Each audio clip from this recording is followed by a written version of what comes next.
Cordial saludo. Bienvenidos de nuevo a este su espacio de temas y problemas literarios. ¿Acaso el streaming está acabando con la literatura? ¿Esta oposición binaria es una simplificación o hay algo más de fondo? ¿Qué es lo que realmente está cambiando? Y también muy importante, ¿cómo nos afecta esto como escritores? Vamos a conversar alrededor de esta temática brevemente, no sin antes recordar que soy Sundiata Keita, escritor, miembro fundador del colectivo artístico Episteme Colombia y su anfitrión en este su espacio. El streaming es hoy una realidad. Este sistema de visualización inmediato, ¿no? En tiempo real, de contenidos presentes en el internet, de contenido multimedia, video, audio, videojuegos, sin la necesidad de una descarga, llegó para quedarse. Ha sido, de hecho, un gran éxito. Las plataformas, la principal siendo Netflix, ¿no? Que de hecho aproximadamente cuenta con más, imagínense ustedes la gran cantidad de seguidores con las que Netflix cuenta. Realmente esta plataforma que comenzó como una especie de plataforma de alquiler de DVDs, ¿cierto? O esa fue como un servicio de alquiler de DVDs. Sin embargo, tiene hoy más de 300 millones de suscriptores en el mundo. 300 millones de personas solamente en esta plataforma.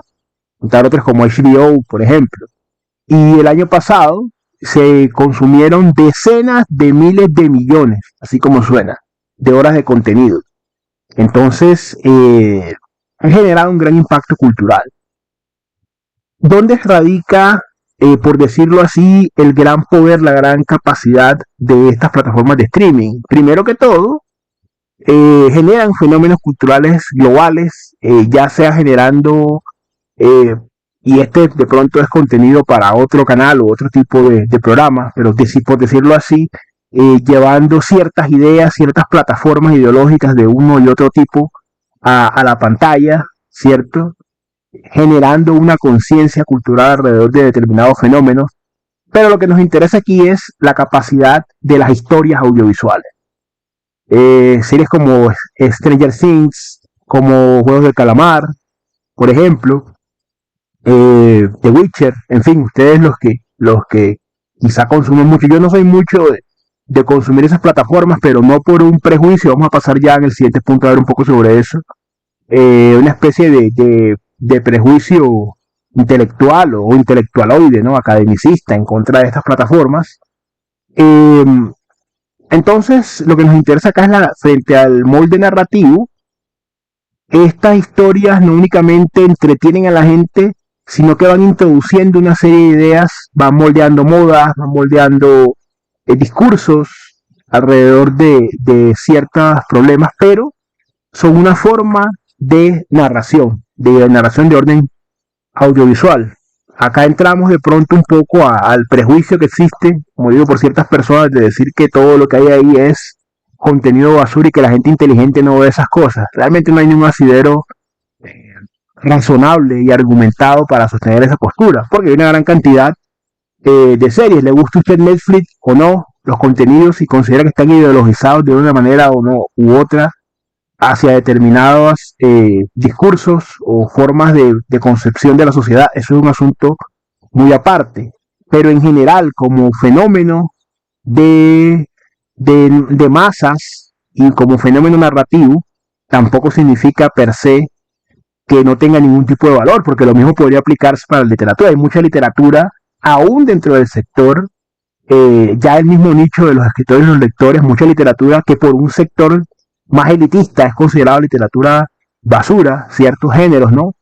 Per se, porque a estas personas les parece que no son suficientemente artísticos o estéticamente no tienen el mismo valor, y hemos hablado un poco de eso en el canal, pues sin ningún asidero. Igual pasa con estos contenidos. Ahora, ¿qué favorece mucho la narrativa?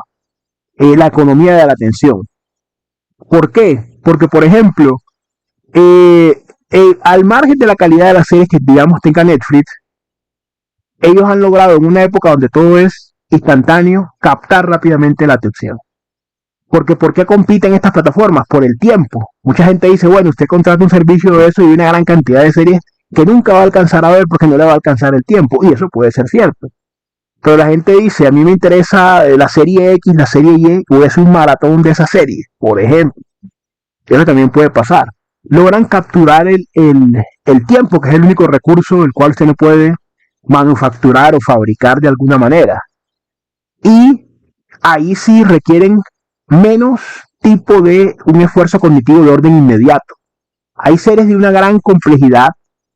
De hecho, hace muchos años, o bueno, yo digo muchos años, una serie alemana, creo que se llamaba Dark o algo. La historia era bien complicada, la trama, es decir, y sin embargo era una serie pero a nivel inmediato a usted lo enganchaba más, pero la trama también era muy complicada.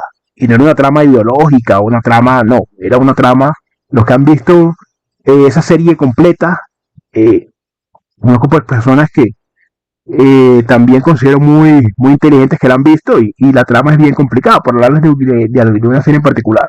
La lectura evidentemente requiere un mayor esfuerzo cognitivo inmediato, porque el lector tiene que imaginar a los personajes, los escenarios, reconstruir la narrativa, los símbolos, los colores, ciertas lagunas que pueden quedar en el texto. En cambio, en la parte audiovisual ya se entrega la experiencia de la imagen, el sonido, los actores, la música, el montaje. Entonces es mucho más sencillo consumir ese tipo de narrativa, porque es un problema de narrativa. Entonces no es que Netflix o las grandes plataformas de streaming en general estén reemplazando a los libros, porque eso sería simplificar. Ambos cuentan historias, lo que varía es el modo y los recursos técnicos que tienen para eso. ¿Cuál es el recurso técnico en la literatura? Per se, la palabra, ¿cierto? Es un recurso que se ha utilizado, la parte oral, la parte escrita, literatura oral, literatura escrita, se ha utilizado, de hecho, por milenios. ¿Cuál es el cambio que ha habido? La forma en la que la sociedad consume la narrativa. Cuando la literatura era básicamente oral, se consumía de una forma, digamos, lo más comunitaria de otra manera. Cuando ya llega a lo escrito, y los mismos procesos lectores, como hemos visto acá también brevemente, el lectoescritores, ¿no? Como hemos visto acá también brevemente en el canal, también cambiaron. Primero había una lectura que era, por decirlo así, siempre en voz alta y más grupal. Ya después se pasa a una lectura más individual del lector aislado, y ahora hay unas formas de contar historias, y la sociedad ha cambiado la manera de consumir eso. Ahora hay muchas series allí que están basadas en la literatura, que han pasado por estas grandes plataformas de streaming, pero no es lo mismo leer el libro que verlo allí proyectado, al margen que respeten o no el texto como tal. Entonces, para ir de pronto un poco ya cerrando, ¿cuál es el reto, cuál es el desafío que tenemos como escritores? Porque las plataformas de streaming no van a desaparecer, inclusive se van a ir haciendo más interactivas con el usuario. Entonces, ¿cómo vamos a producir literatura en un mundo que ya está dominado por la imagen, por la pantalla? No está dominado ya por la palabra. Ahora, también esa es una mutación de la palabra. Y ahí está el detalle. El desafío no es que usted vaya a competir con Netflix, con HBO, con las grandes plataformas de streaming, sino recordar qué es lo que usted puede ofrecer, que la pantalla lo ofrece de otra manera. No vamos a decir que que ninguna pantalla va a poder reemplazar, eso también sería un poco cándido. De hecho, hoy en día, y con el desarrollo además, que lo estamos viendo, ya ni siquiera en el stream, lo estamos viendo ya con estos videos que se están construyendo con la IA. Ahí ya también estamos viendo lo que un prompt y lo que una puede hacer. Cierto, tomar personajes de una época, de otro, no sé, Mike Tyson contra Bruce Lee, este personaje contra el otro, o tales personajes en una cafetería, o sea. Pero la imaginación del lector, si usted logra activarla mediante el mecanismo de la palabra, que ha ido llegando a mutaciones, ahora hay una mutación, digamos, de tomar una historia y convertirlo con una primacía de lo audiovisual, pero el mecanismo sigue allí. La historia contada alrededor del fuego, la historia narrada en un texto, esos grandes universales humanos, el dolor, el amor, el miedo a la muerte, esa clase de cosas siguen estando presentes. Mientras usted como escritor logre conectar con esos universales humanos, no importa si existen muchas pantallas, siempre habrá el espacio para el libro.